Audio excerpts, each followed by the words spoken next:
এবার দেখো বাচ্চারা, তোমাদের স্ক্রিনে দিয়ে দিয়েছি কোশ্চেনগুলো। ছোট ছোট 1 নম্বরের কোশ্চেন আছে। 1 নম্বরের কোশ্চেন হলো, মুর্শিদ কুলি খাঁ কে ছিলেন? উত্তরে আছে তিনি বাংলার নবাব ছিলেন। মুর্শিদ কুলি খাঁ কে ছিলেন? তিনি বাংলার নবাব ছিলেন। এবার 2 নম্বর কোশ্চেন আছে, বর্গী কারা ছিলেন? বর্গী কারা ছিলেন? উত্তরে আছে মারাঠা আক্রমণকারীদের বর্গী বলা হতো।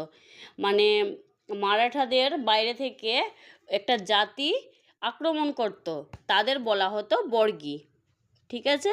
এবার 3 নম্বর কোশ্চেন আছে, পলাশির যুদ্ধ কবে হয়?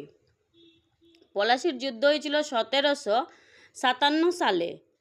ভেরি ভেরি ইম্পর্ট্যান্ট কোশ্চেন এটা আছে, এটা তোমরা ভালো করে করবা।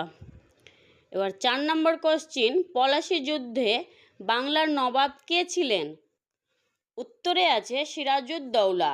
পলাশি যুদ্ধে বাংলার নবাব কে ছিলেন? সিরাজউদ্দৌলা। এবার 5 নম্বর কোশ্চেন, জগৎ শেঠ কারা ছিলেন? উত্তরে আছে ধনী ব্যবসায়ী পরিবার। জগৎ শেঠ কারা ছিলেন? ধনী ব্যবসায়ীর পরিবার।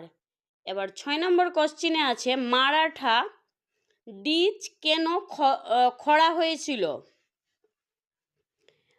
মারাঠা ডিচ কেন খরা হয়েছিল? বর্গীদের আক্রমণ ঠেকাতে। কি করতে? বর্গীদের আক্রমণ ঠেকাতে। এবার 7 নম্বর কোশ্চেন আছে, আওধের শাসন কে ছিলেন? আওধের শাসক কে ছিলেন? আওধের শাসক ছিলেন সিরাজউদ্দৌলা। আওধের শাসক কে ছিলেন? সিরাজউদ্দৌলা। টিপু সুলতানকে কি বলা হতো? টিপু সুলতানকে 8 নম্বর কোশ্চেন দেখো, টিপু সুলতানকে কি বলা হতো? মহীশূরের বাঘ বলা হতো। মহীশূরের বাঘ বলা হতো। টিপু সুলতানকে কি বলা হতো? মহীশূরের বাঘ বলা হতো। এবার দেখো তোমাদের আর কিছু কোশ্চেন। ফারুকশিয়ার কে ছিলেন? ফারুকশিয়ার কে ছিলেন? ফারুকশিয়ার ছিলেন মুঘল সাম্রাজ্যের একজন সম্রাট। তিনি 1713 সালে সিংহাসনে বসেন। ফারুকশিয়ার কে ছিলেন? ফারুকশিয়ার ছিলেন মুঘল সাম্রাজ্যের একজন সম্রাট। তিনি 1713 সালে সিংহাসনে বসেন। এবার ফরমান বলতে কি বোঝায়? সম্রাটের দেওয়া সরকারি আদেশ ও নির্দেশ ফরমান বলা হয়।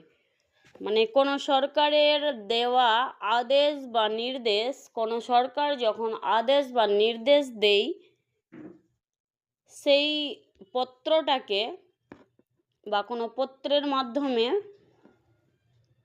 দেই, তাকেই বলা হয় ফরমান।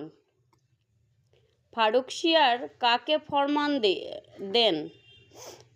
তিনি ইংরেজ ইস্ট ইন্ডিয়া কোম্পানিকে ফরমান দেন। ফারুকশিয়ার কাকে ফরমান দেন? তিনি ইস্ট ইন্ডিয়া কোম্পানিকে ফরমান দেন। এবার হচ্ছে, ফরমানটি কবে দেওয়া হয়েছিল? ফরমানটি 1717 সালে ফরমানটি দেওয়া হয়েছিল। ফরমানটি কবে দেওয়া হয়েছিল? 1717 সালে দেওয়া হয়েছিল। এবার দেখো 9 নম্বর কোশ্চেন, ইস্ট ইন্ডিয়া কোম্পানির প্রধান উদ্দেশ্য কী ছিল? উত্তরে আছে ব্যবসা বিস্তার করা। ইস্ট ইন্ডিয়া কোম্পানির প্রধান উদ্দেশ্য কী ছিল? উত্তরে আছে ব্যবসা বিস্তার করা। আর 10 নম্বরের কোশ্চেন আছে, ঔরঙ্গজেবের মৃত্যুর পর কি হয়েছিল? 10 নম্বরের কোশ্চেন, ঔরঙ্গজেবের যখন মৃত্যু হয়েছিল তখন তারপরে কি হয়েছিল? মুঘলদের সাম্রাজ্য দুর্বল হয়ে পড়ে। মুঘলদের সাম্রাজ্য দুর্বল হয়ে পড়ে। দস্তক কি? 6 নম্বর কোশ্চেন। শুল্কমুক্ত পণ্য পরিবহনের অনুমতিপত্রকেই দস্তক বলে।